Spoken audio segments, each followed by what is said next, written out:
So Sean, the last time we spoke, I uploaded the video and I posted it and shared it with all my friends and family. My mother comes to me and she says, "Listen, my boy, you need to have Sean back on again." I said, okay. She said, "I've listened. This is my third time listening to this podcast. I've listened from beginning to end. This is my third time." I'm like, "Okay, Mom, you're just saying that because you're my mother."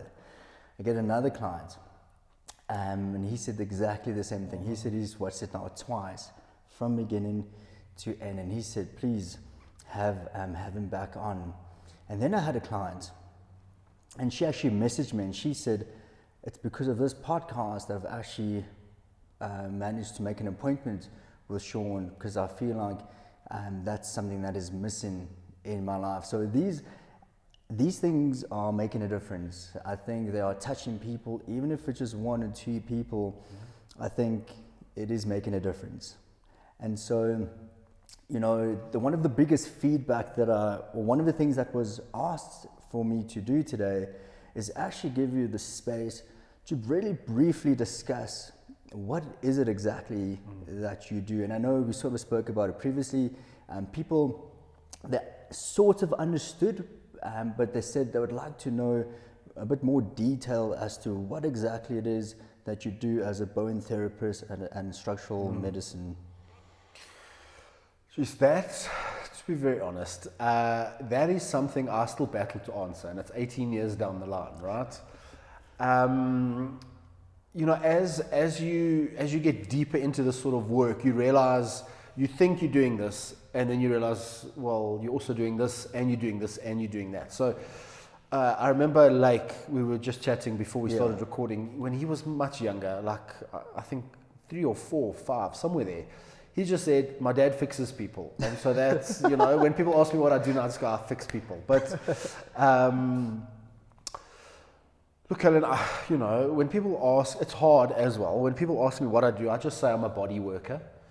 I use different things, right? I've sort of studied different things, and they've all I've got this bastardization of a body therapy and that's why people always say, "Oh, I've never had structural medicine," and I go, "Neither have I," because structural medicine is my clinic's name, right? It's not a modality on its own. But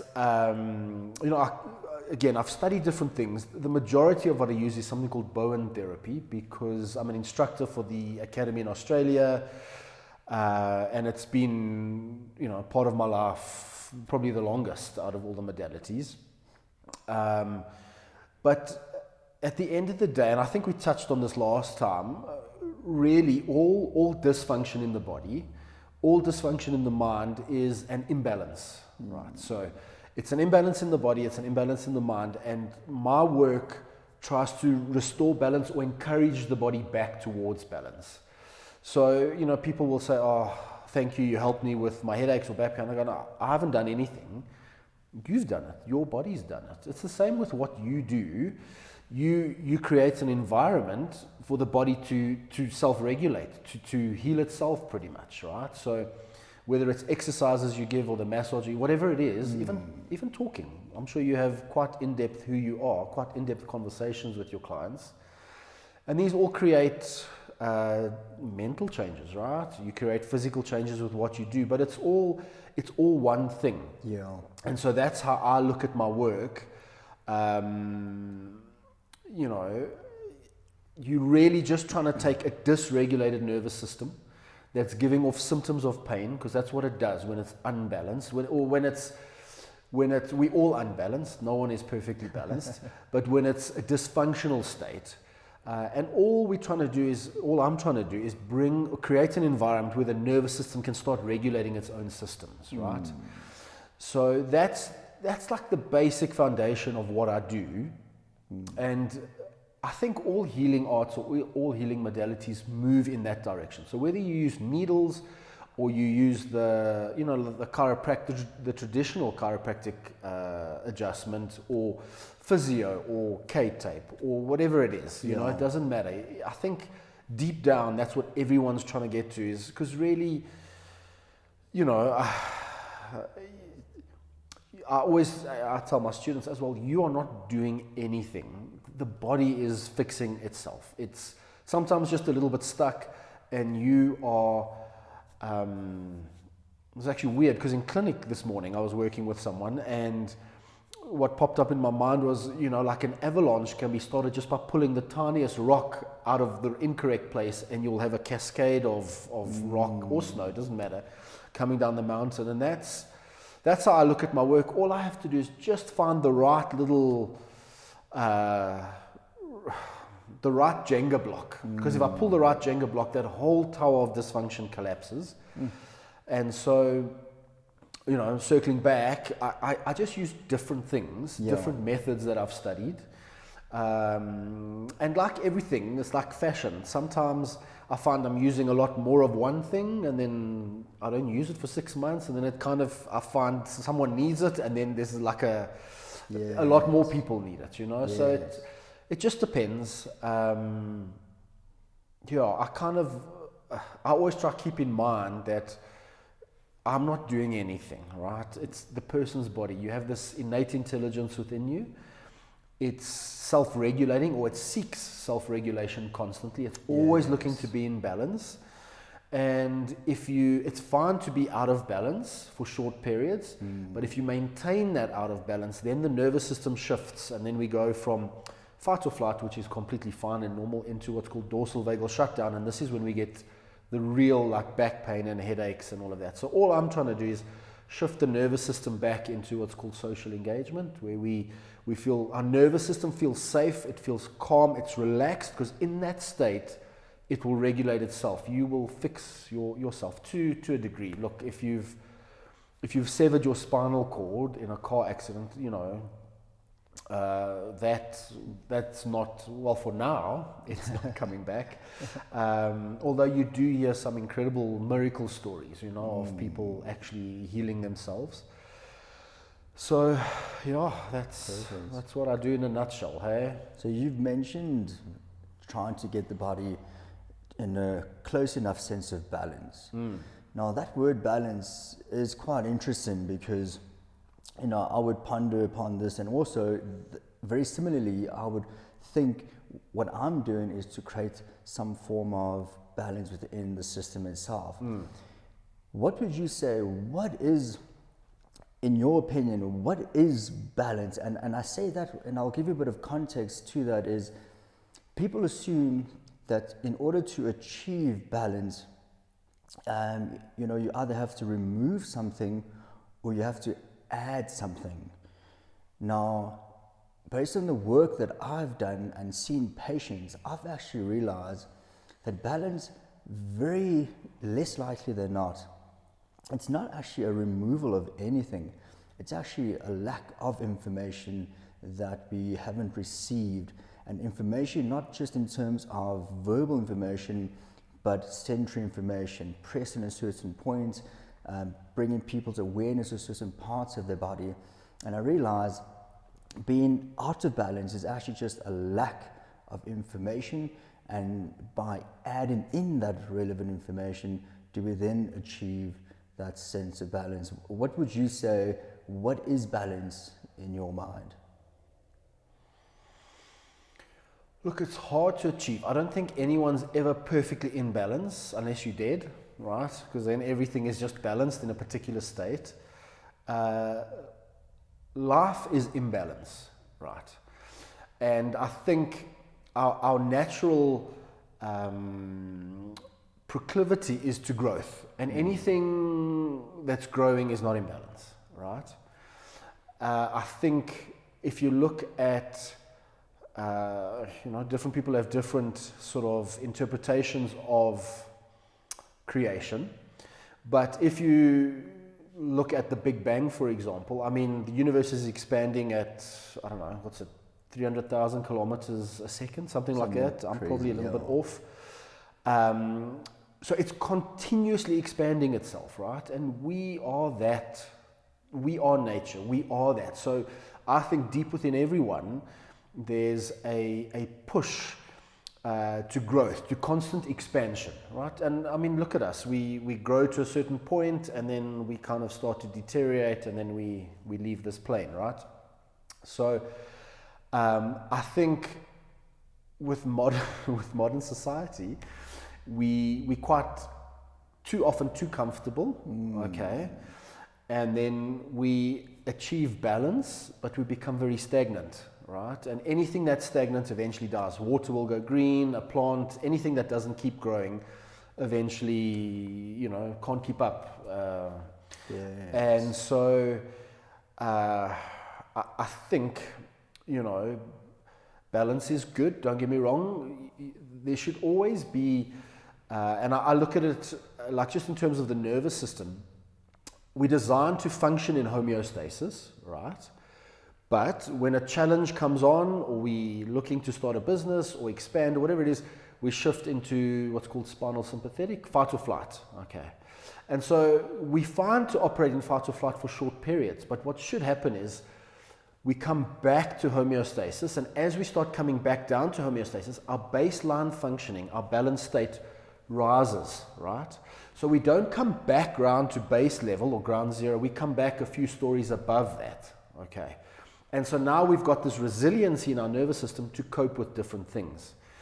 So when we experience the next challenge and we go up, what should happen is we deal with the stress, we problem solve the stress, whatever it is, and as we start coming back down to homeostasis, that baseline functioning rises. And so this is why, you can label it experience if you want in the world, it doesn't matter, but we learn to cope with more stress or more experiences as we kind of go through this sort of cyclical wave. But the problem in today's society is very often our stress is chronic. So instead of looking like a wave, it's just linear. It goes like that. And so the body cannot maintain that, right? And this is when we get our symptoms. We become dysfunctionally unbalanced, right? And you're right, a lot of our problems I find we're very stuck in our heads in society. We don't move our bodies enough, because as long as you are moving, you're getting all this proprioceptive information back into the nervous system, right? If you go and sit all day behind a desk or a laptop and you're just cerebral, you're just in your mind and you maybe, you're like clicking a mouse type thing, there's an adaptation that happens within your body, right? And so you're not getting sensory information back. And so exactly what you say, if you can put stimulus into the body in whatever way you want to, doesn't matter, whether it's needles, you can do it through medication, through your work, through walking, through exercise, doesn't matter, through body work, and you kind of, turn those like sections that are switched off back on, then the body, it comes back to homeostasis, back to self-regulation, and you have a positive health expression, because that's really the problem, right? When we are stuck in that dorsal vagal shutdown state, we have a negative health expression, right? We have symptoms, whether it's headaches or we don't sleep or we digestive issues or whatever. These are all symptoms that your body is unbalanced in a dysfunctional state, and so if you can bring it back to that self-regulation where it rests and relaxes for a bit, it regulates its systems, and then it's like, okay, it's the same. You can't train 7 days a week. There need to be bouts of rest so that your body can absorb the sort of physical stimulus you've put in. Yes. It's the same with my work. I treat weekly, and it's just to give the body time to process what I've done. So even if someone's like in intense pain, back pain, if they come in and then often they leave still in pain, and I think, I've always got to say to people, look, just give it some time. We wait to give the body time to process all of this stuff. Yeah. Excuse me. And then it restores balance. And so, what's quite unique with the work that you do, doing a bit of research, there's this thing called the therapeutic pause. And I think this is so worth speaking on, not just from a practical level, but also in a global scale, as in how why do you, first explain what is the therapeutic pause, why is it important, and how can we begin to practice pausing in life? Yeah, so in terms of therapeutic pause within my work, if some treatment has more pauses than others, depending on what I'm dealing with. But generally, if I find something that could be primary dysfunction, or it's the real top level issue that the body is dealing with at the time, if you, I don't want to say adjust it, but if you address it, you just kind of take a step back. And this is where the body has this incredible innate intelligence. And if you step back and you allow the body then to respond to it, it's incredible what actually happens within the body. So my work is punctuated with these pauses to give the nervous system a chance to respond. And so this is where I kind of go, well, I'm not really doing anything. The body's doing it. Your nervous system is processing all of this stuff. So I think yoga has, certain forms of yoga has something similar. I think they call it savasana. So you'll do a yoga pose and then you lie on your mat for 90 seconds. And so what's really interesting, that ancient knowledge, within the fascial network, osteopaths use a concept called induction. So you can actually feel the fascia move when you push it a particular way, or you get it to induce, right, to move and unravel. With my work, they say fascia takes about 90 seconds to respond. So I just give 2 minutes so that I'm pretty sure I've cleared it. But it's really just to give the body time to respond, right? So like you said, you add that information back into the system, and then it starts to respond to that information. If you continued on the body constantly over and over and over, it's like you're giving it all of this information, and what does a nervous system that's already overwhelmed do? It just goes, well, I'm not doing anything, because it's so overwhelmed as it is, right? So that's why my work tends to be quite minimalistic in its approach. And then I think, look, it's hard, right? Because I'm even guilty of this, where you kind of feel like if every second of your day isn't accounted for, there's something wrong with you, right? It's just like you got to fill the whole day. And that's not how our brains are designed. Our nervous system is not designed for that.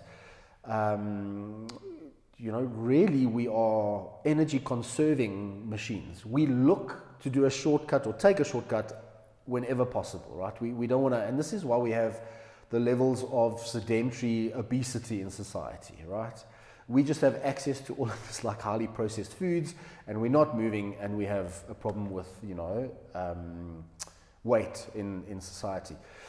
But I think it's important. I know like Winston Churchill was a big fan of going for walks, and I mean, he slept 2 or 3 hours a night.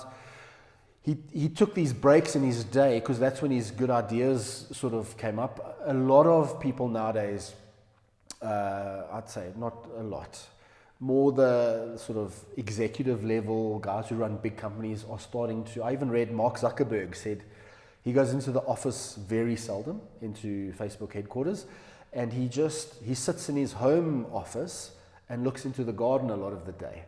Because again, if you give, as we discussed with Lake before we started, like if you give your brain that downtime, this is when, like from deep within, in the deep subconscious of your mind and your being, the good ideas kind of float to the surface. When you're constantly going and your brain is in that fight or flight state, spinal sympathetic or dorsal vagal shutdown, I mean, your prefrontal cortex is limited. So your problem-solving ability, your memory becomes affected. You become very sort of narrow-minded in your approach and your focus.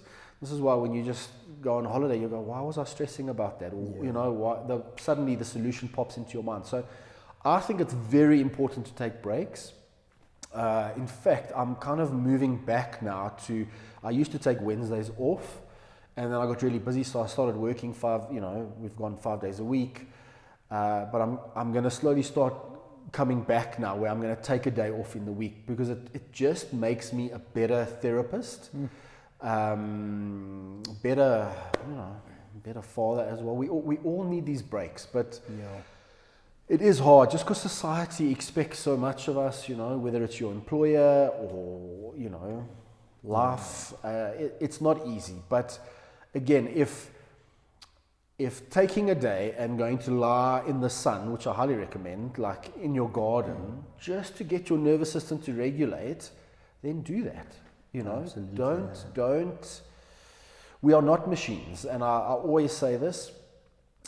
Society is a machine, right? How we are living is a machine, but we are sort of biological entities that we are treating our nervous systems like machines, but we aren't. And this is why we're breaking down, right? Because we need certain things, movement, good food, water, sunlight, social connection. We need all of these things, but we don't get them because we live in the machine of society. So under lights, we are very sedentary. We eat things that look like food, but aren't actually food. They don't nourish our body. We're chronically dehydrated. And we medicate ourselves with stuff that we shouldn't. So whether it's alcohol or drugs or food, you know, I'm a big proponent of that. And so if these are all kind of numbing mechanisms for the nervous system that's being forced to operate in a way that it's not designed to operate in. Yeah.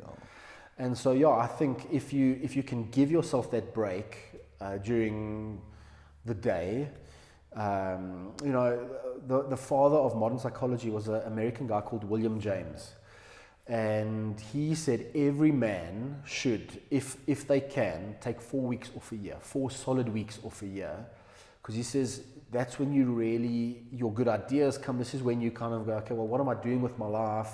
What direction do I really want to go in? Because as long as you're under the pump and your brain's operating in that sort of I've got to stay alive state, you're not pondering the great mysteries of life. You don't have a chance to look at the world in awe and go, wow, look at this amazing place that I am and I exist for this very brief moment in the history of time. And so I think it's important to have these breaks. Even, you know, I'm so guilty of this because I think like if I take time off, you know, I kind of lose financially. That's our big driver. Same. I think that's everyone's big driver, right? But, you know, swings and roundabouts. If you just take that time, it kind of, you come back refreshed and you have this massive sort of wave that you ride as a result of that. Yeah, I mean, I think, you know, we live in this, particularly in the Western society, which is this hustle culture. You know, we have to grind, we have to push, and for most people, we understand. I think we have a pretty good idea now that we need to work, we need to take action. So we're very good at taking action, but the big idea is by us taking action, we better ourselves. And I think innately we all want to better ourselves, but we don't realize that the pause is, if not more beneficial than the work, because you actually then begin to solidify, reinforce, and come up with those great insights as a result of the work that has been done. I mean, what comes to mind is there's a verse that says, faith without works is dead. So you need to work, but the faith or the pause, you know, we can insert the pause into that. You have to take a pause at times, and faith could be that, taking a pause and saying, listen, Lord, you know, I've done what I needed to do. I'm now going to pause and just wait to new. So I think we need to not think of it as a negative thing to take that pause, but if anything, it's going to elevate you further so you can continue to grow. So totally. Like, I think, you know, if God is the Alpha and the Omega, I always think you've got to walk by faith. So be the Alpha, take that step in whatever direction you want to go in, but you've got to take a couple of steps and then stand still so that God can be the Omega to finish, right? To create the space for you to move in that direction. If you just, you know, kind of on this treadmill then really you are trying to do it on your own, and you can't. You know, so totally. I try to keep that in mind. Take the first step as the Alpha, right?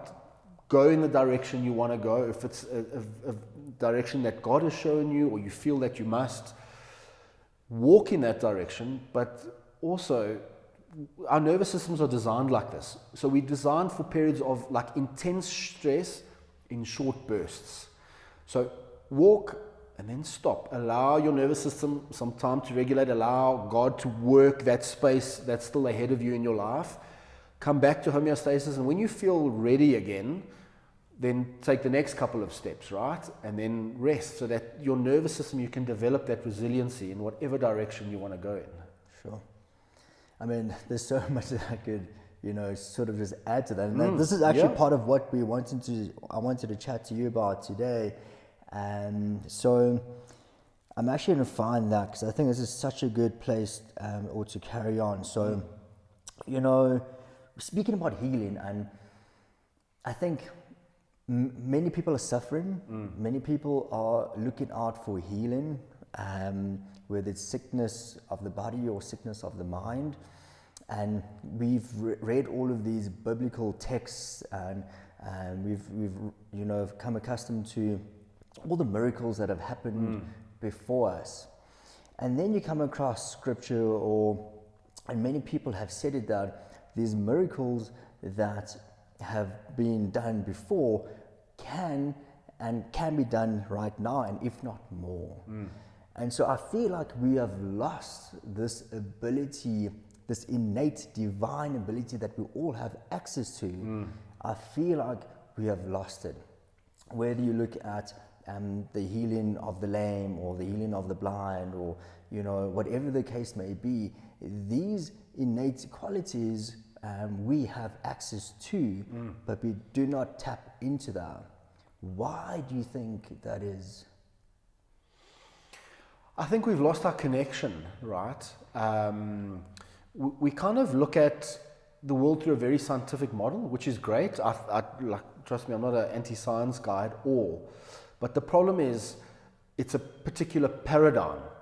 And so if you look at the world through a particular paradigm, you kind of, a few years back, many years back, 2016, I went to Croatia for the work I do.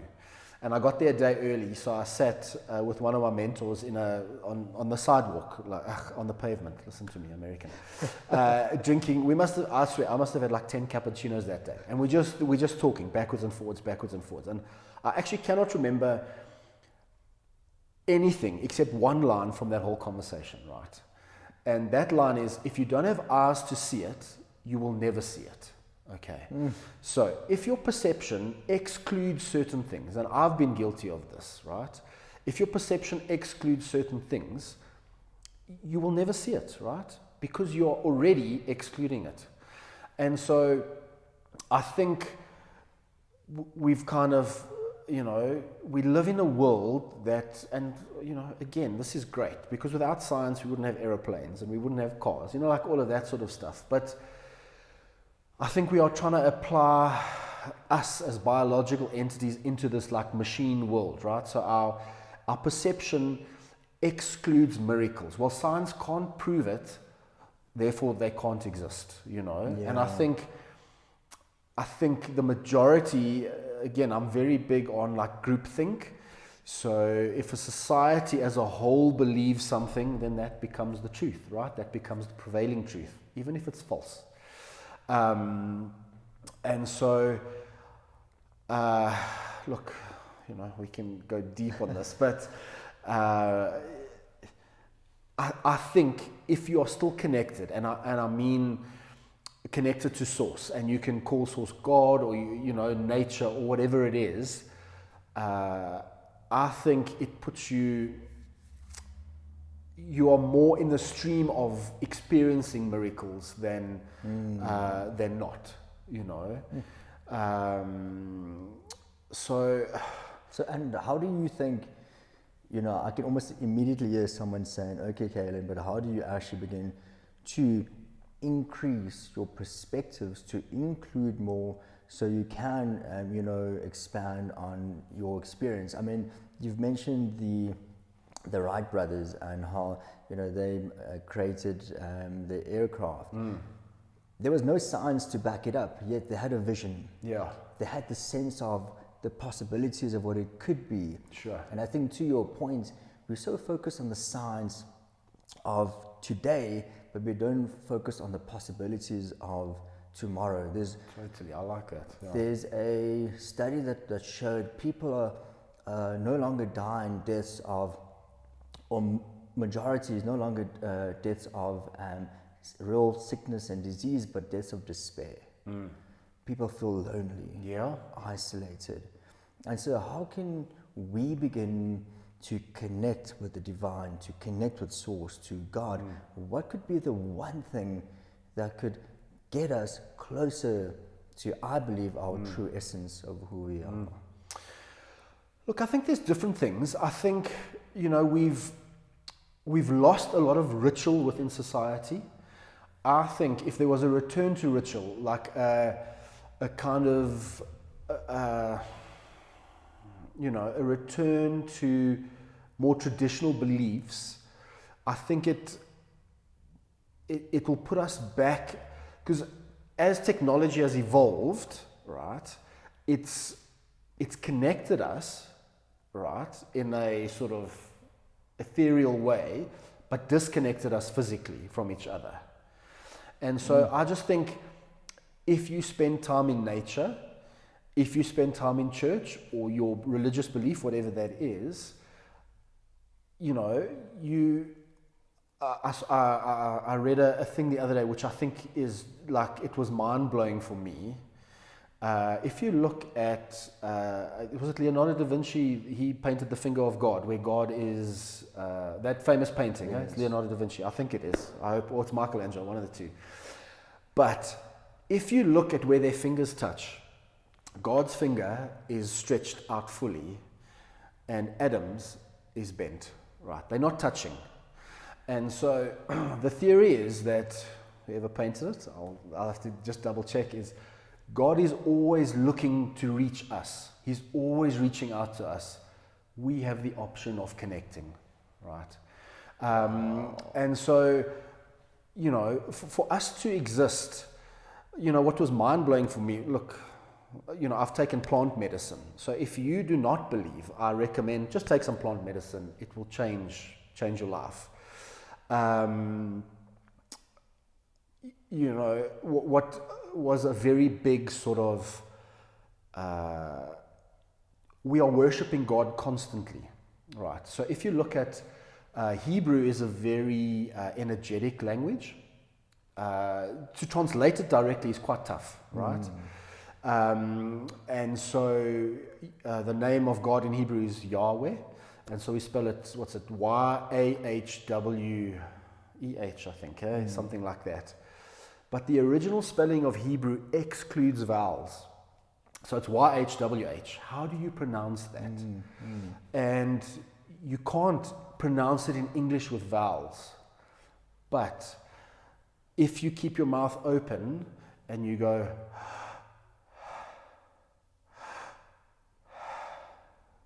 that is Yahweh. So with our first breath of life and our last breath of life, we are worshiping God. And so if you cannot look at that and go, oh, there's a lot more to this place than just technology and the job I work and that sort of stuff. If you look at the world in that awe, and the crazy thing is, it's weird that I'm talking about this now. 2 weekends ago, I went on a retreat.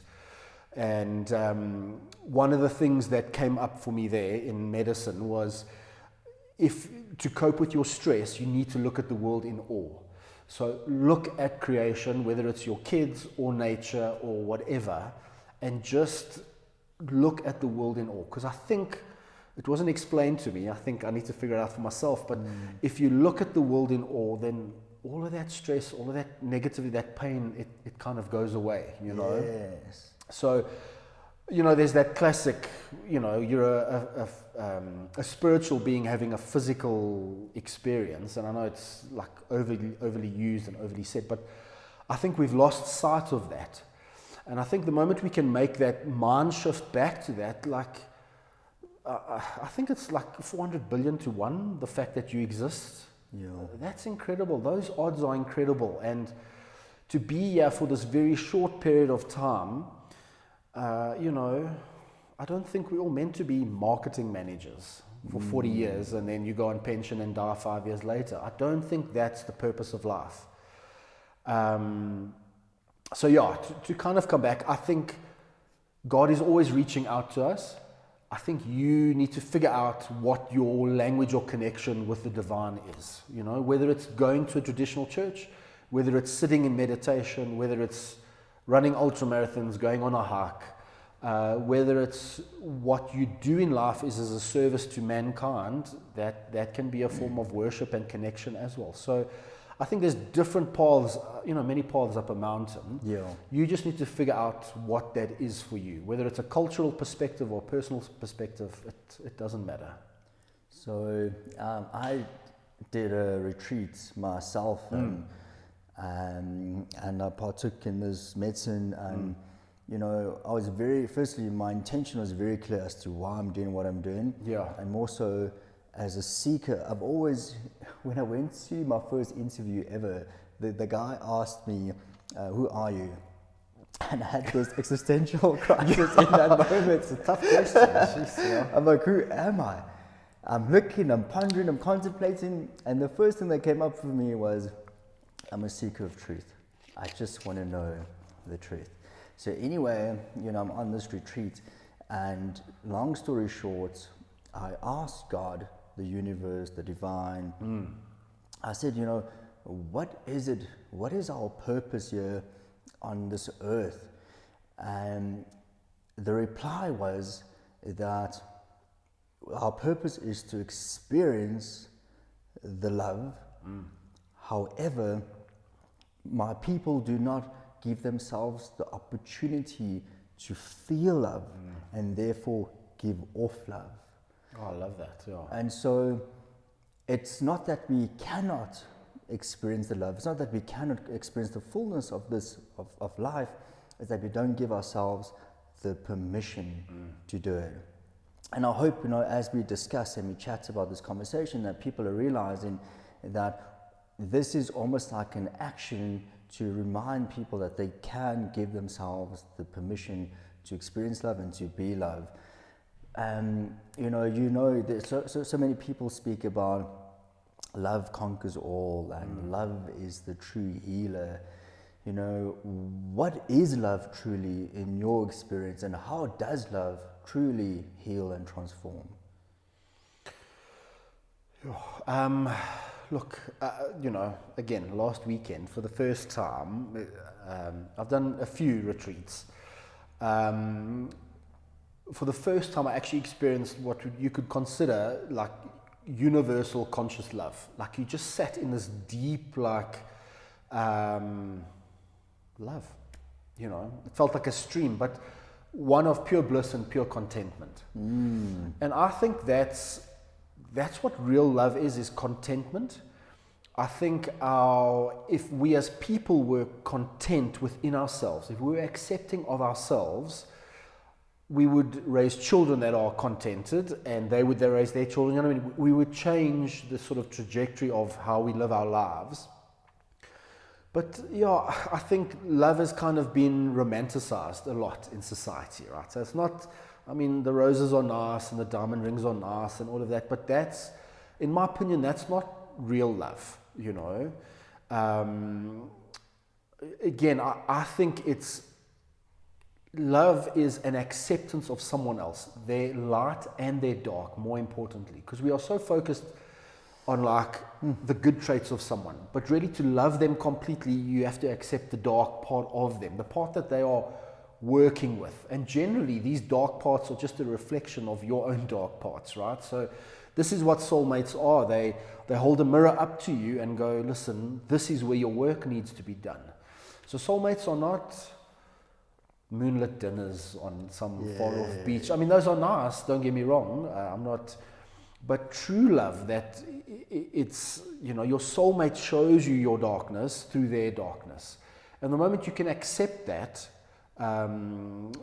their darkness, you accept parts of yourself as well. And this is, again, you can take this right back to a metaphor for physical healing as well. So the moment I can take these dark parts of myself and bring them to the light, they become integrated.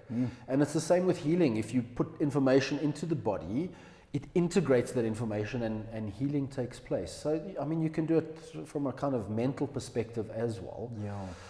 But that's what I think true love is, because we you know, I'd say generally, if you've got children, you really do accept all of them. You accept their temper tantrums. You accept, unless you're narcissistic and you've got some issues in your own head.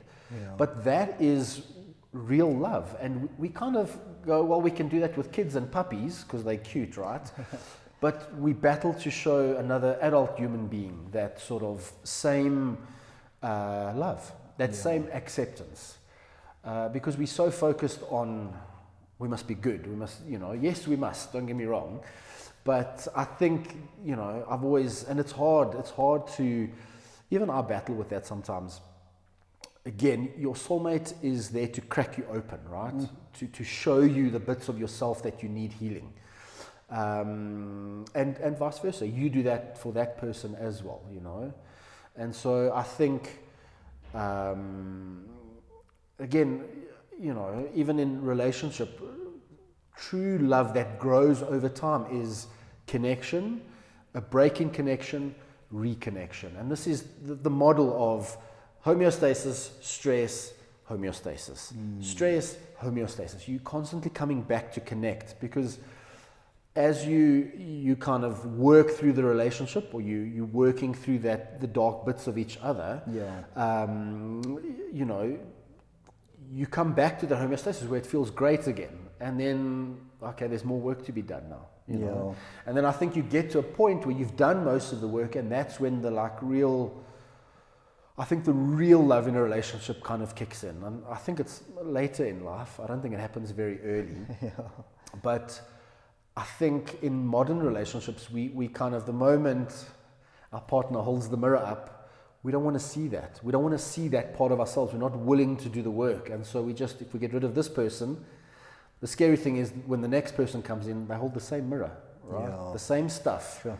And so, it's people come into clinic, and I've got patients like this, they've been married 50 years. Oh my God, that's incredible, especially in today's society. You just don't hear things like that anymore. Yeah. But I think those are people who,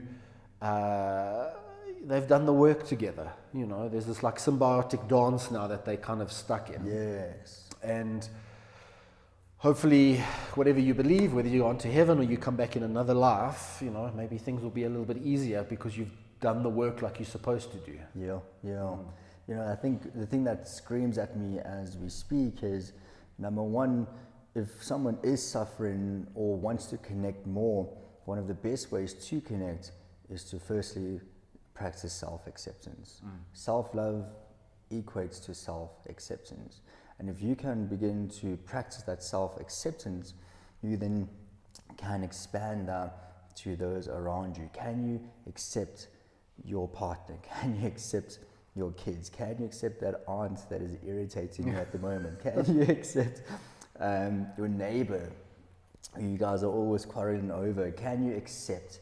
Because that then creates the space for love to naturally flow from.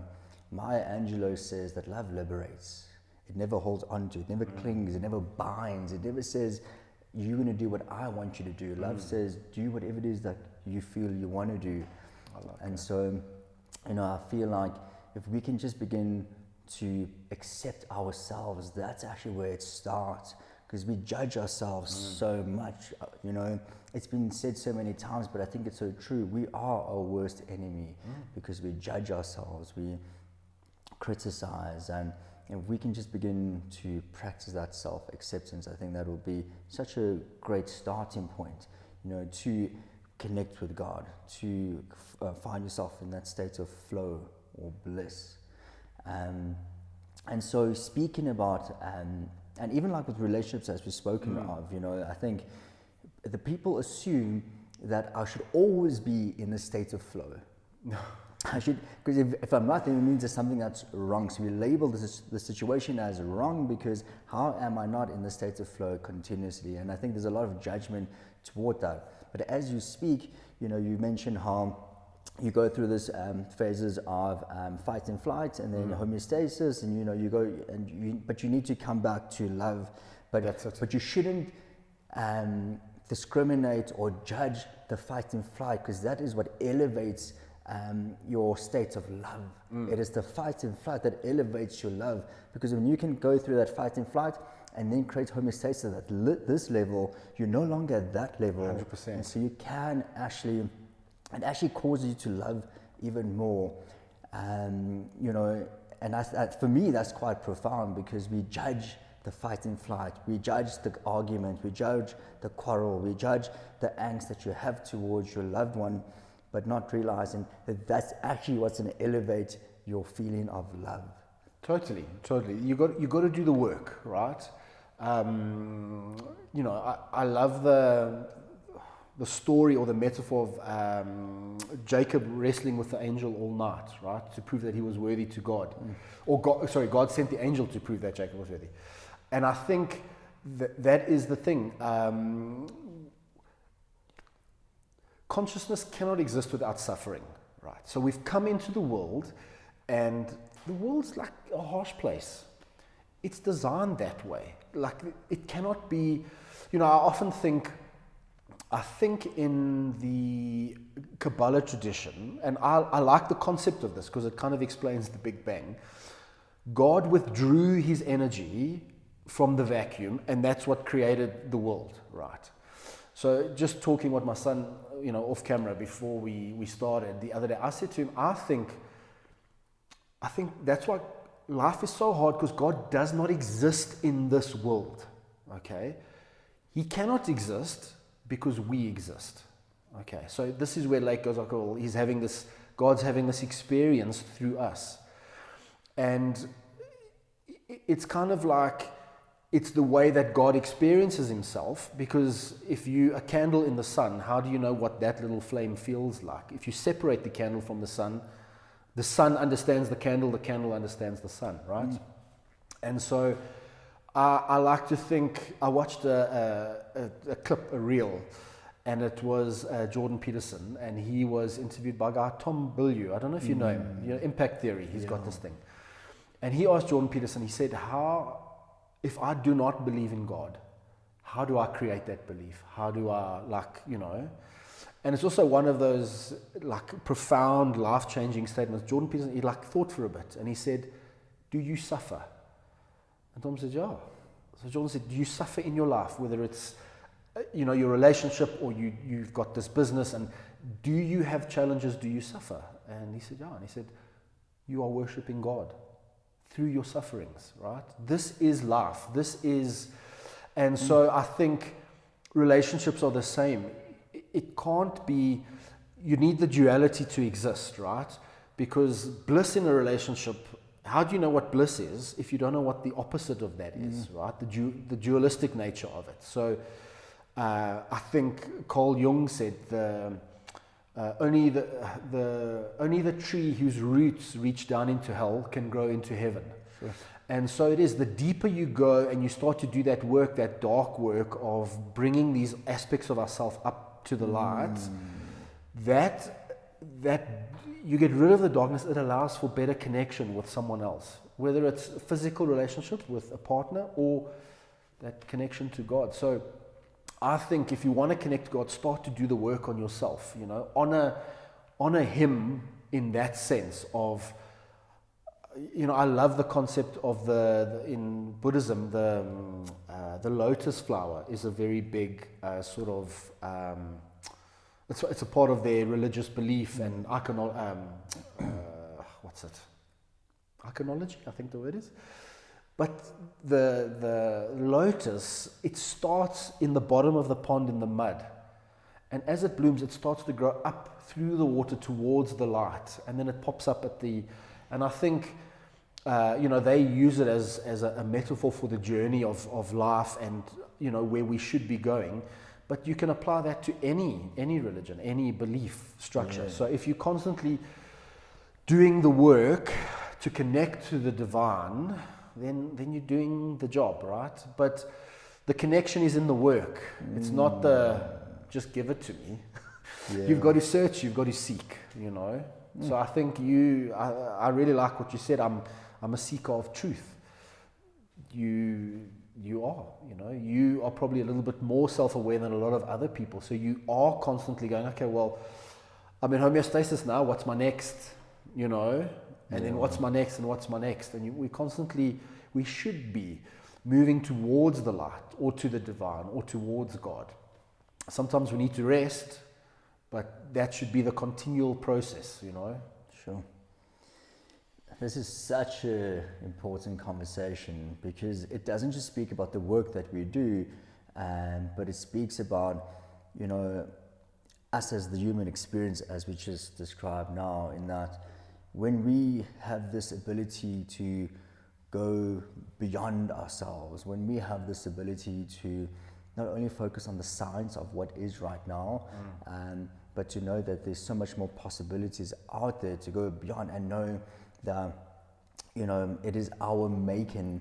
I think that is so important. Now, when it comes to, you know, manifestation is quite a big thing for a lot of people. It's such a trendy word, and it's been a trendy word since The Secret came out. And, you know, a lot of people are very big on trying to manifest their best life and so forth. What would you say? Firstly, I have the sense that, you know, we've actually lost the mark of what it truly means to be a manifester of a life well deserved. But I'd love to hear your perspective of what does it truly mean to manifest, whether it's manifest in a healthy body, the desired lifestyle, whatever the case is. What does it truly mean to manifest? Well, I think to manifest means I connect with the creator aspect of myself, right? And so God is the ultimate creator, and we have that sort of, in clinic I talk about innate intelligence, but in soul, doesn't matter. We are creators, right? And so again, I think it's been very, very overly commercialized, you know, like I think I want a Ferrari, have a Ferrari, you know. I don't think it works like that. I just think life is very paradoxical. One of the sayings on my tattoo sleeve is si vis pacem parabellum, which means if you want peace, prepare for war. And so I think the opposite gives you the result. So you want a happy relationship? Do the work, right? Don't focus on the happy relationship. Take action, do the work. You want to be a Springbok rugby player? Fine. Hold that vision, hold that thought, because that's what's going to be your North Star. But take the step, right? Extra gym sessions. You know what I mean? Extra training, extra. So I think, I mean, all the sort of manifesting schools, all these, like the big thinkers who've made it popular and sell their online programs or whatever, again, it boils down to that, we touched on it, that alpha and omega, right?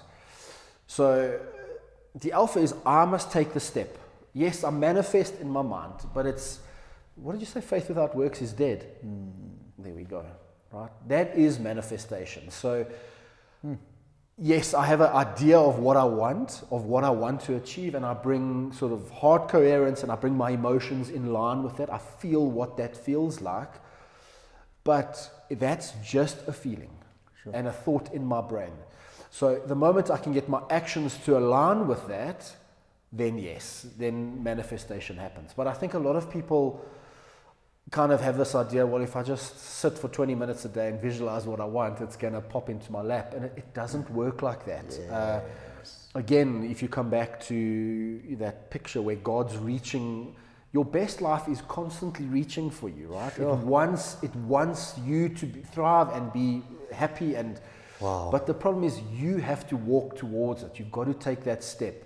And so, yes, praying and meditating and all of that is amazing because it does, because the process is hard, right? It's designed that way. The process is hard. So the stronger your your inner vision is, to quiet the naysayers of the outer world, then yes, you're going to achieve what you want to achieve. Because so often we have an inner vision or inner thought or inner guiding, but we listen to these outside voices, and that kills off this inner voice, right? And so I think, again, manifesting is good, but the mechanism of manifesting is action. That's the bottom line. I think you know, the way that you explain it is so perfect. And, you know, you've mentioned right at the beginning now, first you have to connect to source, to God, to whatever it is that how you would describe God. But that's the first step, is first connecting to that. And by connecting to that, to the source, then taking the action, you know, because I had this one friend, so he's very big on manifesting. Yeah. And he's like, listen, Caleb, I'm going to manifest that Ferrari. It's funny you say that. And he's like, just watch me. And I say to him, like, tell me, how are you doing this? Like, what are you doing? He's like, you know, I visualize it and I feel it. And, you know, and that's exactly how I'm going to do it. And I said, and that's the first half of it. I think you definitely have to see it, feel it, all the rest. But if you don't really believe that you are deserving of it, you don't believe that it is truly yours because you're not connected to God, to the divine, that means nothing, the visualizing it, the seeing it, because you actually won't actually feel it. You can pretend that you're feeling it. You can maybe have an ounce of a vague feeling of you having it, but if you don't truly feel that you are deserving of it, which is that acceptance of it, which is connecting to that godlike part of you, then you're never actually going to feel like it is yours already. And that, I think, is so important. Is, you know, you want to be able to believe that that's what Scripture says, is you want to believe that it is done and see it as done. Yeah. You know, and the only way you can see it as done is when you have connected and accepted yourself to the point where it's no longer completely you, but you've now expanded your identity beyond yourself, which is this God, divine, you know. And so I think it's so important. Reading, I've read The Secrets. I actually have the book behind you over there. I've spoken to a lot of people. I've been to conferences, and you know, they tend to give you the actionable stuff, which is amazing. Yeah. But I feel like they missed the bigger picture, which was first that connection with the divine. Now, we really briefly touched on it. Most of my patients, and I'm not sure if it's true for you as well, but most of my patients are female. Close to 60% to 70% of my patients are female. And I wanted to ask you, I'm not sure if that's very similar in your case, but is it because the women are suffering more, or is it that men are not willing to seek help? Why is that? I think both of what both answers to that are pretty accurate. A large majority of what I treat are ladies. I'm going to use a word here that has such a negative connotation in the terms of neurotic. So females tend to be more neurotic by nature. Now, neurotic has a very negative connotation, but what neurotic means is they feel negative emotion much more deeply than men, right? We're designed that way, right? Because if you are in a battle as a man and your best friend next to you gets his head severed, you've got to continue fighting. This is biologically and evolutionally how we've kind of, been programmed. So because ladies feel such negative emotions so much more deeply than men, and we go, they're more emotional, they're more whatever, that's what makes them really good primary caregivers for children, because you want that emotional connection, right? In a positive way. You can be negatively emotionally connected as well. And so yes, I think that holding on to that negative sort of emotion without an outlet for it manifests in the body. The nervous system starts to respond to what it's feeling, right? Because this is what it does. It takes in sensory information, and it'll either give you, according to what it's experiencing, it will give you a negative health expression or a positive health expression, right? And so I'd say like maybe 80 to 85% of people I treat are ladies. I treat men, and then, to answer your question, I think men, we do feel less, right? We do. We program that way. Our brains function that way. I always think this is why talk therapy, and again, please, I have an honors degree in psychology. I cannot give out any psychological advice, but this is my opinion. I think talk therapy works really well for women, not so great for men. Men need to lift heavy shit. They need to move their bodies. I think that's how we express more. So whether it's you want to get into running, or you want to move, or you want to connect with other males, just in that energetic connection, you don't have to share stories of your troubles or whatever. That's how we designed. And so, therapy works with what I do, and I'm sure with what you do as well, works just as well for either or. It doesn't matter.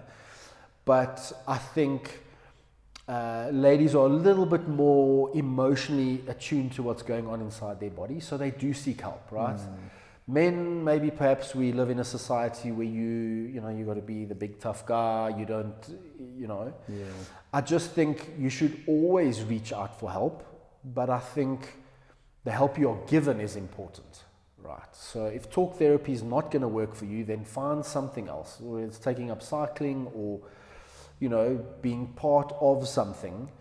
But again, we are different. Yeah. I think modern society likes to tell us we're all the same, but we're not. Yeah. And, if we could give just a bit of support or help, we'll give both to the women as well as men. If there's one thing that they could do just to support themselves better, and let's sort of direct this towards the women first, what can they do just to support themselves a lot better in this experience of life? Move more. Yeah. We tend to be, I think ladies a little bit more, in my humble opinion, because they feel negative emotions so deeply, they're more stuck inside their heads, right? And so you cannot, there's a common saying, I actually used it on my social media yesterday, you cannot sniff your way out of a cocaine addiction, okay? Just like you cannot outthink a negative spiral of thoughts in your brain. You need the paradoxical, you need something else. And the easiest way to access or change that brain pattern is through the body, right? Because they're polar opposites. So move more. And move more doesn't mean, you got to do CrossFit 6 days a week. Movement is building movement into your everyday life. Walking is, we've evolved and we've been created to walk long distances, right? As hunter-gatherers. So walking is just genetically, it's what we're predisposed to do. Yeah. So I would say just walking regularly. For men, I'm going to say the same thing, right? Move more. But in saying that, I think, as we discussed off camera, I think a lot of our rituals we've lost in society. So we've kind of, whereas a group of men living in a tribal society would have been through an initiation process together that would have bonded them for life, and that would be the same group. So whenever, and I mean, 300-400 years ago, you wouldn't have had the problems in your life that you have today. Your problems were very different. But there was always that bonding of moving through that process of moving from boyhood to manhood. You would have created a brotherhood, someone that you can always go back to for advice and whatever. Modern society, we've lost that. We don't have that. So we have a whole lot of men that are splintered and kind of on our own, where we feel like we cannot talk, we cannot, this is just what it is. Where if we had that connection, we'd be more inclined to, and I mean the army does this. If you take a group of guys and you pressurize them together and you create adversity, you bond them, right? You create closer social bonds. And so we've lost that. And I think if there was a more of a return to these things amongst men specifically, I don't think ladies have ever, they're still very connected. I mean, the deepest personal relationship a woman will have is with her best friend, not with her husband or partner, right? The deepest personal relationship. So when that friendship breaks up, it's like a divorce. It's heavy on them. Where men, again, we've kind of we've got a group of friends, one guy emigrates, okay, we'll just replace Bob with someone else, right? This is how we designed. But we need that that connection. And I think connection is important. But moving your body more would just solve, I'm telling you, 80% of your stuff. Sure. Now, I'm going to read a quote that you've used on your website and many other platforms. And I think it speaks about the divine connection with all things. And so essentially, it goes, you say that the skin is no more separate than the brain, than the surface of a lake more separate than its depths. I would love for you to speak on that and speak about how everything is connected, from the skin to the blade of grass. How is it that we all have come to be as one? There's just to add to that quote, one of my favorite quotes is, I think it's Buddhist, but it says, when a blade of grass is cut, the whole universe quivers. And so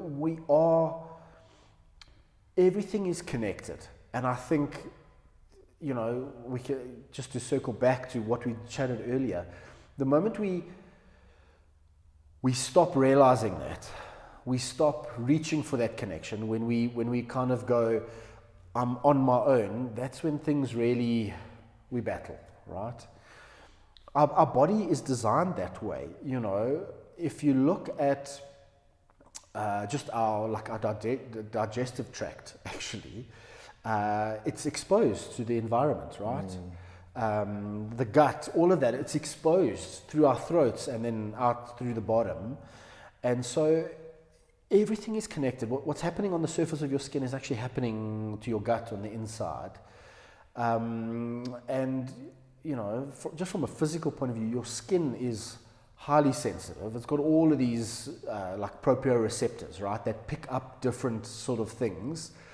And so that's why massage makes us feel good, right? And we get the results we do with manipulation and whatever. It creates changes in the brain. You cannot, again, the water at the surface of the lake is not separate from the water at the bottom. It's the same, right? And we have the illusion of separateness in our world, but it's not real. We are all connected. Everything is connected. And I think again, this might be this whole, looking at the world in awe, and then you realize, well, I'm part of this. I'm connected to this. And so in that state, your stress goes away. It can't exist, right? Yeah. This is the dark parts of ourselves again. Look, ad nauseum, it's been used in popular culture of everything's connected. But it's true. We just have the illusion of separateness, but it's not. And how would we begin to create an experience, even if it's to a small degree?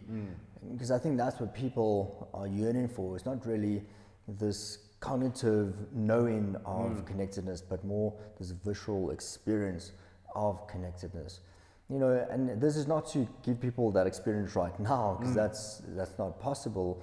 But I think to at least push them in the right direction.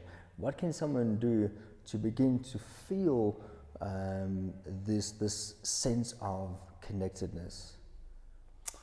Get out of Joburg for one. Absolutely. No, look, I always find a return to nature gives you that instantaneously, right? So again, it's just you want the visceral experience, then you need to give the body that sensory information that give you that visceral experience. So whether it's walking on the grass without shoes on, it's looking up, not in Joburg, but at a night sky full of stars. There is no way that you can look up at a proper night sky and not feel something stir within you, right? There is no way you can sit around a bonfire and not feel something move within you. And I mean, you can go to, I remember when I was in Croatia, just going into a church, and I just sat in the church. This beautiful, I mean, that church must have been as old as Zagreb was, which is like 1,000 years old. It's crazy. And it's palpable. You can feel there's something there, right?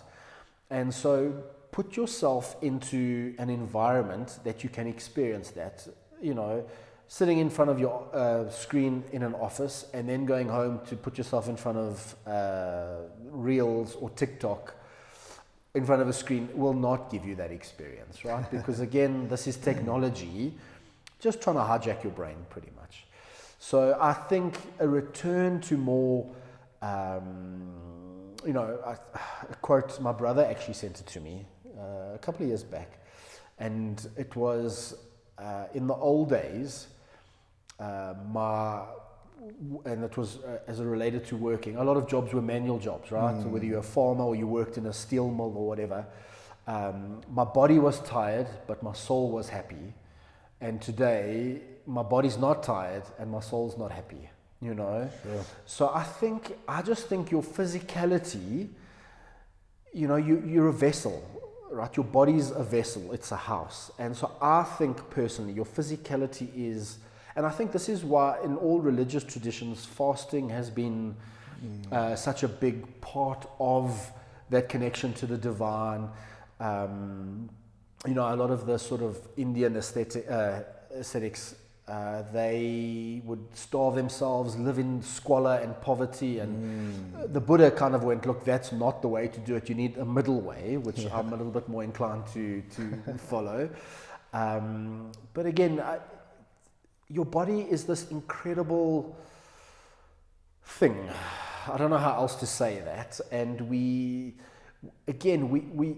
limit its ability by what we understand of it currently, right? The current medical model, right? So muscle and fascia and blood vessels and like all of this stuff. But it's unbelievable. And if you look at it, like the body, and you understand how it functions and what it does, that alone is enough. It's like, this is incredible. But I think there's so much more to it.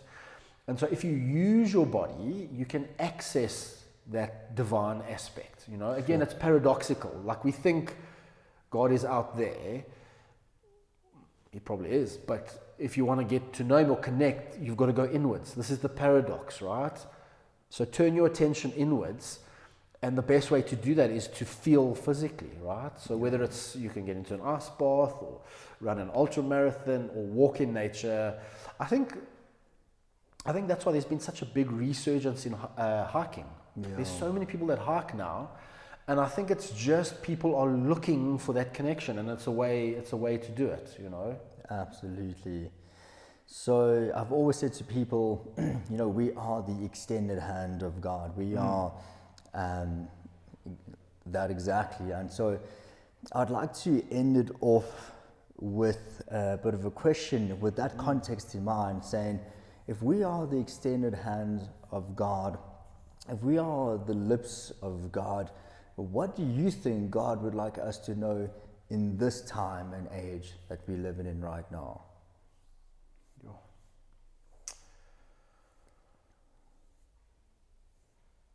I think, if I come back, and it's actually weird because this has been on my mind, that whole God has for us to exist, God has to withdraw himself from our world, right? But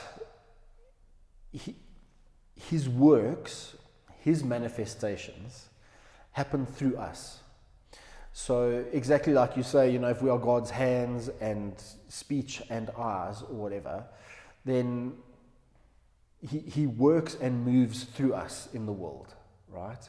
And so our connecting with other people, our overcoming those dark parts of ourselves as we move towards the light, our actions towards other people and to the environment and to the earth are God's actions.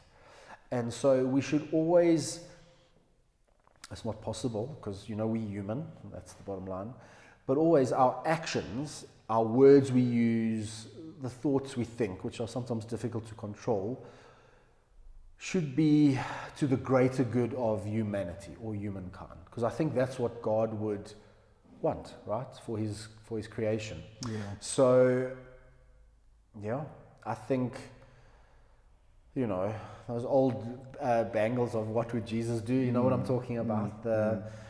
Again, and your God can be different things, but at the end of the day, your God is not a God if he doesn't seek to have the highest good for humankind. Yeah. So hopefully your actions and your words align with that. Powerful.